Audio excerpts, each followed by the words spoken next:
Good morning everyone.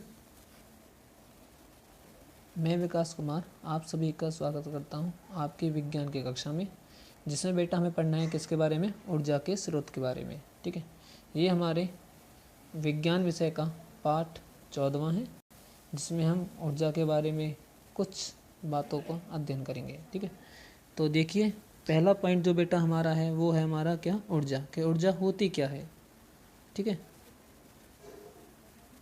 तो देखिए सबसे पहली हेडिंग हमारी ऊर्जा। तो कार्य करने की क्षमता को क्या कहते हैं, ऊर्जा कहते हैं। कि कोई व्यक्ति कितना कार्य कर सकता है, ठीक है, उसी को हम क्या बोलेंगे, ऊर्जा कहते हैं। ठीक है, तो कार्य करने की क्षमता को क्या कहते हैं, ऊर्जा कहते हैं। उदाहरण के लिए खाना बनाने के लिए हमें ऊर्जा की आवश्यकता होती है।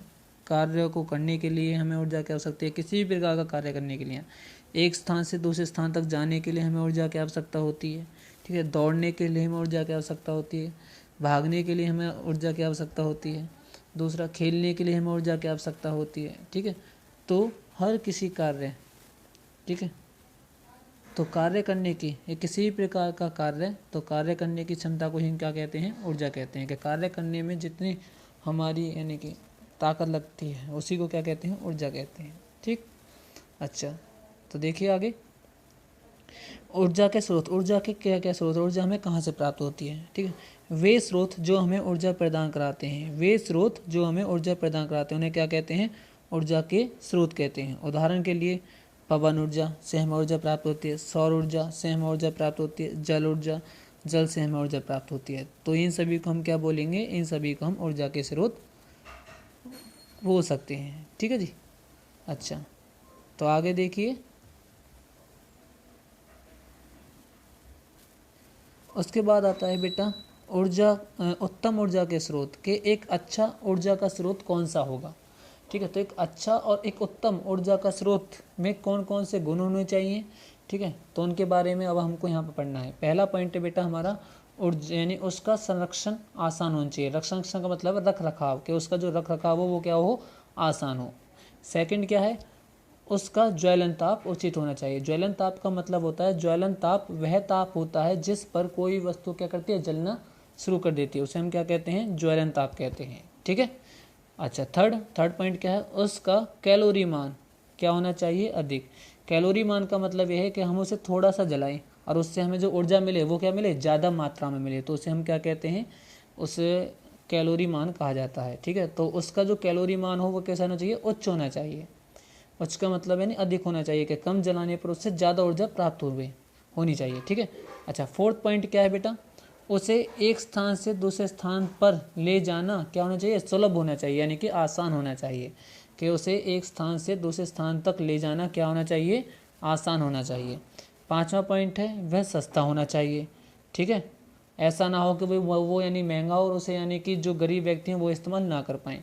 ठीक है, छठा आता है कि वो सबसे इम्पोर्टेंट है कि वो वह पर्यावरण हितैषी होना चाहिए, कि उससे पर्यावरण प्रदूषित नहीं होना चाहिए। ठीक है, अब पढ़ना है बेटा हमें किसके बारे में, ईंधन के बारे में। कि ईंधन क्या है, अगला पॉइंट है हमारा।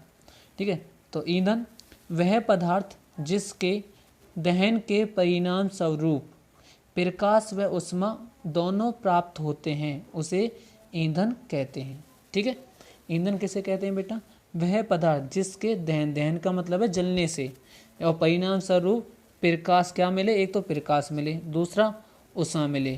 ठीक है, ये दोनों प्राप्त होते हैं, उसे हम क्या बोलते हैं, उसे कहा जाता है ईंधन। क्या कहा जाता है, ईंधन।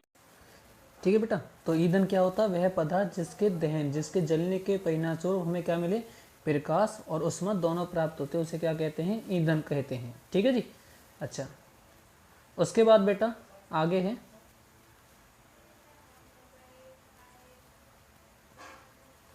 उत्तम ईंधन के गुण। के एक जो ईंधन, जो अब यानी कि सबसे अच्छा ईंधन जो होता है उसमें क्या क्या गुण होने चाहिए। ठीक है, उत्तम ईंधन के गुण, के एक अच्छे ईंधन में क्या क्या गुण होने चाहिए। तो देखिए पहला पॉइंट आता है उसका संरक्षण क्या होना चाहिए, आसान होना चाहिए, कि उसका रखरखाव क्या हो, आसान। सेकंड क्या है, उसका ज्वलन ताप उचित होना चाहिए। ज्वलन ताप वह ताप जिस पर वो क्या हो, यानी कि जलता है। ठीक है, उसे क्या कहता है, उसे कहा जाता है ज्वलन ताप। ठीक है, उसके बाद थर्ड पॉइंट होता है उसका उच्च कैलोरी मान होना चाहिए। ठीक है, फोर्थ पॉइंट होता है उसे एक स्थान से दूसरे स्थान तक ले जाना सुलभ होना चाहिए। क्या होना चाहिए? आसान होना चाहिए। 5वां पॉइंट होता है वह सस्ता होना चाहिए। और 6वां होता है वह पर्यावरण हितैषी होना चाहिए। अब देखिए, एक अच्छे ईंधन के गुण और एक उत्तम ईंधन के गुण और एक ऊर्जा के स्रोत के ईंधन के गुण, यानी ऊर्जा के स्रोत में क्या गुण होने चाहिए? दोनों क्या है? समान है। ठीक है, तो आपको ध्यान रखना है कि उत्तम ईंधन के गुण है, यहाँ पर है ऊर्जा, उत्तम ऊर्जा के स्रोत के गुण, तो वो क्या है? सभी पॉइंट आपको समान लिखना है, यानी एक से लिखना है। उसके बाद आते हैं बेटा ऊर्जा के स्रोत के। ऊर्जा जहाँ से हमें प्राप्त होती है वो ऊर्जा के स्रोत कितने प्रकार के होते हैं? तो ऊर्जा के स्रोत 2 प्रकार के होते हैं। एक होते हैं परंपरागत ऊर्जा के स्रोत और दूसरे होते हैं गैर परंपरागत ऊर्जा के स्रोत। ठीक है,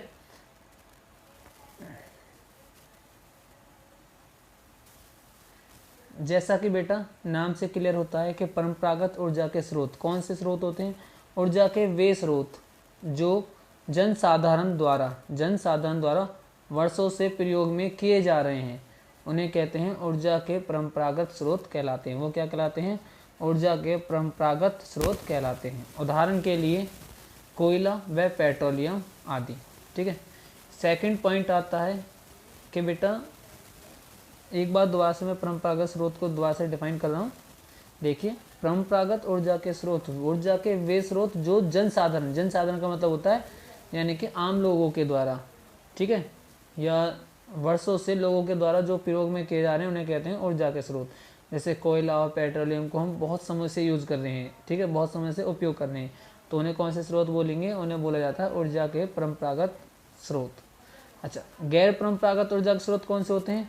ऊर्जा के वे स्रोत जो हमें अपने पूर्वजों से परंपरागत रूप से प्राप्त नहीं हुए या जिनका जनसाधारण द्वारा वर्षों से उपयोग नहीं किया जा रहे, उन्हें कहते हैं ऊर्जा के गैर परंपरागत स्रोत। ठीक है, एक बार दोबारा देख लिए, ऊर्जा के वे स्रोत जो हमें अपने पूर्वजों से या परंपरागत रूप से प्राप्त नहीं हुए, उन्हें ऊर्जा के गैर परंपरागत स्रोत कहते हैं। उदाहरण के लिए और सौर ऊर्जा व भूतापीय ऊर्जा, इनका उपयोग जैसे जैसे विज्ञान ने उन्नति करते गया वैसे वैसे हमें पता चला कि हम सौर ऊर्जा का भी उपयोग कर सकते हैं और भूतापीय ऊर्जा का भी उपयोग कर सकते हैं। ठीक है, सूर्य से प्राप्त ऊर्जा को सौर ऊर्जा कहा जाता है। भूतापीय ऊर्जा क्या होती है? जो हमें भूमि के ताप के कारण जो ऊर्जा प्राप्त होगी उसे बोला जाएगा भूतापीय ऊर्जा। आगे हमें इसके बारे में अच्छी तरह से और एक्सप्लेन करा जाएगा इसको।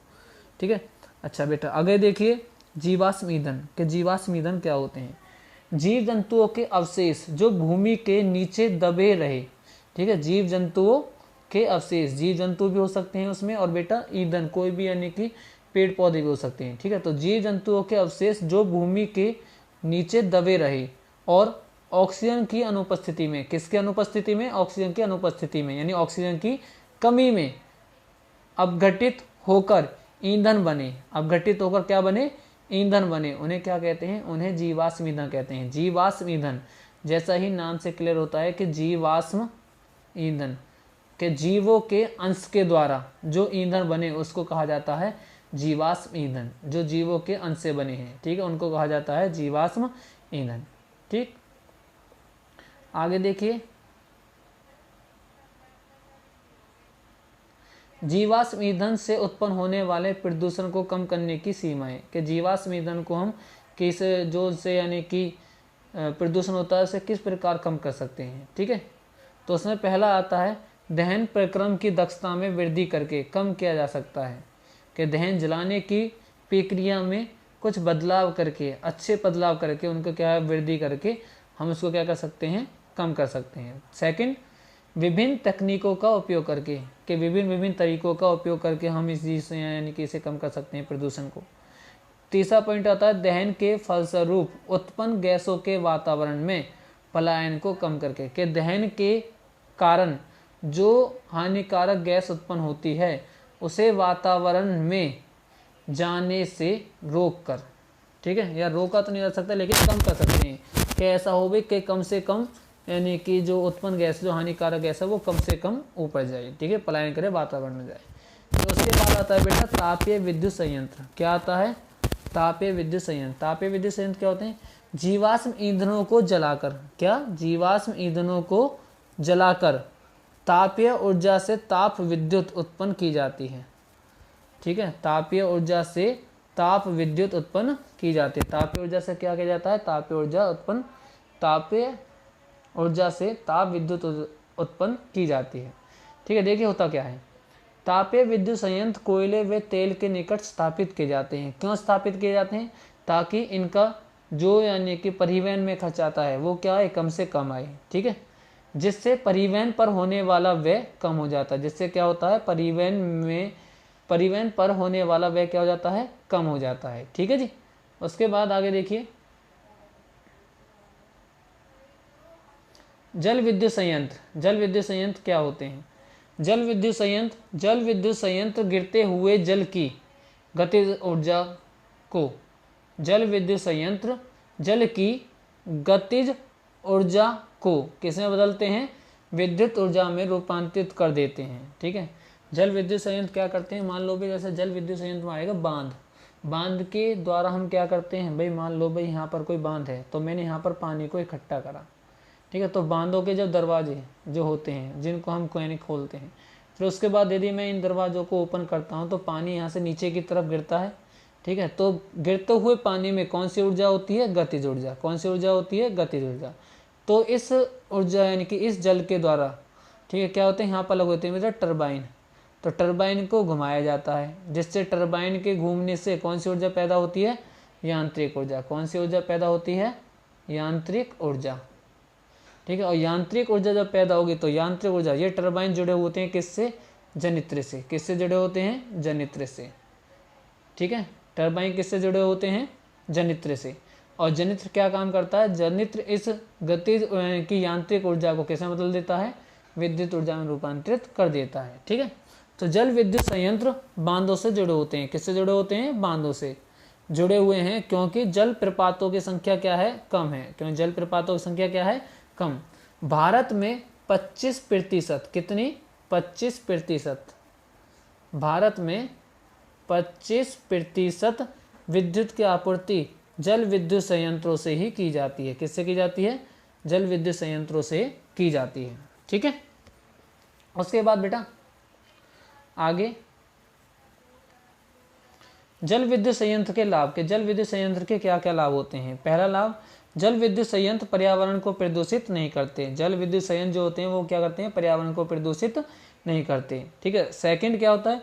जल विद्युत एवं नवीकरणीय ऊर्जा स्रोत है। जल विद्युत कैसा स्रोत है? नवीकरणीय ऊर्जा का स्रोत। नवीकरणीय ऊर्जा के स्रोत कौन से होते हैं बेटा? नवीकरणीय ऊर्जा के स्रोत वे होते हैं जिनका हम एक बार उपयोग करने के बाद दोबारा प्रयोग कर सकते हैं, उन्हें बोला जाता है नवीकरणीय ऊर्जा के स्रोत। ठीक है, अच्छा तो आगे देखिए,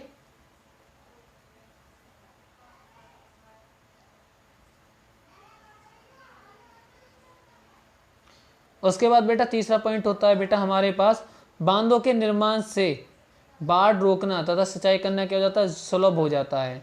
तो क्या होता है? बांधों के निर्माण से क्या होता है कि एक तो बाढ़ रोकी जा सकती है, दूसरा कि इसके पानी को सिंचाई के रूप में उपयोग किया जा सकता है। ठीक है, अच्छा अगला आता है जल विद्युत संयंत्रों की कुछ हानियां भी होती हैं, जैसे कि पहला होता है बांधों के निर्माण से कृषि योग्य भूमि व मानव आवास डूबने से नष्ट हो जाते हैं। क्या होता है? जब बांधों का निर्माण किया जाता है तो जो कृषि योग्य भूमि होती है वो, साथ में मानव आवास जहाँ पर मानव रहते हैं, ठीक है, के डूबने से नष्ट हो जाते हैं। ठीक है, और सेकंड पॉइंट होता है कि पेड़ पौधे वनस्पति के जल में डूबने से अवायवीय स्थिति में, अवायवीय क्या होता है कि जहाँ पर ऑक्सीजन की कमी होती है या ऑक्सीजन नहीं होती, स्थिति में सड़ने से मीथेन गैस उत्पन्न होती है। कैसे? कौन सी गैस उत्पन्न होती है?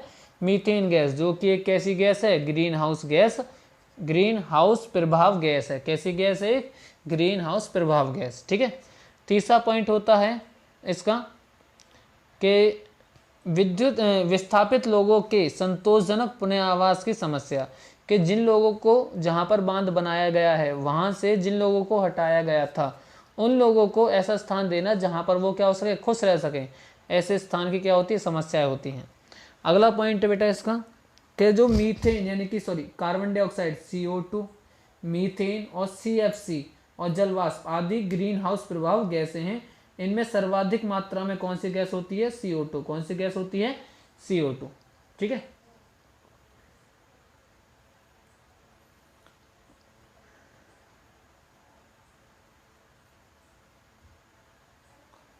अगला पॉइंट आता है बेटा हमारा बायोगैस। क्या आता है? बायोगैस। देखिए बायोगैस क्या होती है। गोबर, फसलों के कटने के पश्चात बचे अपशिष्ट और सब्जियों के अपशिष्ट, ठीक है, गोबर, फसलों के कटने के पश्चात बचे अपशिष्ट और सब्जियों के अपशिष्ट, जब ये सभी अपघटित होते हैं तो बायोगैस का निर्माण होता है। क्या होते हैं? जब ये सभी क्या होते हैं? अपघटित होते हैं तो किसका निर्माण होता है? बायोगैस का निर्माण होता है। अच्छा, अपघटन के फलस्वरूप, अपघटन के फलस्वरूप methane, carbon dioxide, hydrogen sulphide जैसी गैसें उत्पन्न होती हैं। ठीक है, तो ये क्या होती हैं? ऐसी सभी गैसें उत्पन्न होती हैं। इन सभी गैसों के मिश्रण को ही क्या कहते हैं? बायोगैस या जैव गैस कहा जाता है। ठीक है, मीथेन, कार्बन डाइऑक्साइड, हाइड्रोजन और साथ में सल्फाइड जैसी गैसें उत्पन्न होती हैं और इन सभी गैसों के मिश्रण को क्या कहा जाता है? बायोगैस या जैव गैस कहा जाता है। बायोगैस को ऊपर बनी टंकी में संचित किया जाता है। बायोगैस को कहाँ पे संचित किया जाता है? ऊपर बनी टंकी में, और फिर उसे पाइपों द्वारा उपयोग में ले लिया जाता है। ठीक है, और पाइपों के द्वारा उसे फिर क्या करते हैं? हम घरों में इस्तेमाल कर लेते हैं। ठीक है, देखिए मैं आपको इसका डायग्राम दिखाता हूँ एक बार। ये बेटा बायोगैस जहाँ पर यानी कि तैयार की जाती है उसका यानी कि डायग्राम है। तो देखिए, एक होती है स्लेरी बेटा। स्लेरी क्या होती है? स्लेरी होती है जहाँ पे यानी कि सब्जियों के छिलके जो भी अपशिष्ट हैं उन सभी पदार्थों को मिक्सर यानी कि उसके मिश्रण को मिश्रित करके कहाँ पर जाता है? ठीक है, यहाँ पर इसके द्वारा यहाँ पर डाल दिया जाता है टैंक में। फिर उसके बाद वो चीज़ें कुछ यहाँ पर इकट्ठी हो जाती हैं। उसके बाद फिर क्या होता है? ऑक्सीजन की अनुपस्थिति में, किसके ऊपर अनुपस्थिति में? ऑक्सीजन की अनुपस्थिति में, ठीक है, उसका अवायवीय श्वसन यानी कि अवायवीय पेकरम के द्वारा उसको अपघटित किया जाता है, जिससे हमें कौन कौन सी गैसें मिलती हैं? CO2 carbon dioxide, CH4 methane gas, ठीक है, हाइड्रोजन और साथ में सल्फाइड गैस H2S। ये सभी गैसें हमें प्राप्त होती हैं और इन सभी गैसों के मिश्रण को ही क्या कहा जाता है? इन सभी गैसों के मिश्रण को ही कहा जाता है बायोगैस। ठीक है, कौन कौन सी गैसों के मिश्रण को? CO2 प्लस में CH4 मीथेन होती है, साथ में हाइड्रोजन गैस और प्लस में H2S यानी सल्फाइड। इन सभी गैस ये सभी गैसें प्राप्त होती हैं हमें। ठीक है, और इन सभी गैसों के मिश्रण को ही क्या कहा जाता है? बायोगैस या जैव गैस कहा जाता है। बायोगैस का दूसरा नाम क्या होता है? जैव गैस। ठीक है, ये वो गुंबज होता है जहाँ से यानी कि फिर गैस को क्या होते हैं? यहाँ पर गैस स्टोर की जाती है यानी कि रखी जाती है, उसके बाद उसे पाइपों के माध्यम से यहाँ से घरों में यूज़ कर लिया जाता है। और उसके बाद फिर जो भी यहाँ पर अपशिष्ट बचता है, ठीक है, फिर उसे यानी कि यहाँ से इस ढक्कन के माध्यम से बाहर निकाल लिया जाता है। ठीक है, अच्छा तो देखिए आगे।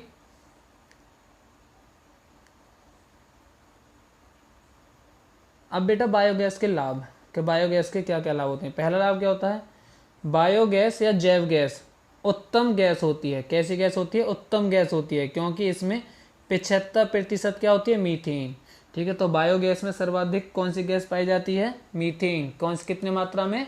75% में। सेकंड होता है बिना धुआं उत्पन्न किए जलती है। कैसा जलती है? बिना धुआं उत्पन्न किए जलती है। तीसरा पॉइंट, जलने के पश्चात कोयला या लकड़ी की भांति राख जैसा अपशिष्ट पदार्थ नहीं बचता। जैसे लकड़ी को जलाने के बाद या कोयले को जलाने के बाद राख जैसा पदार्थ बचता है ना, ऐसा बायोगैस को जलाने के बाद कोई अपशिष्ट पदार्थ नहीं बचता।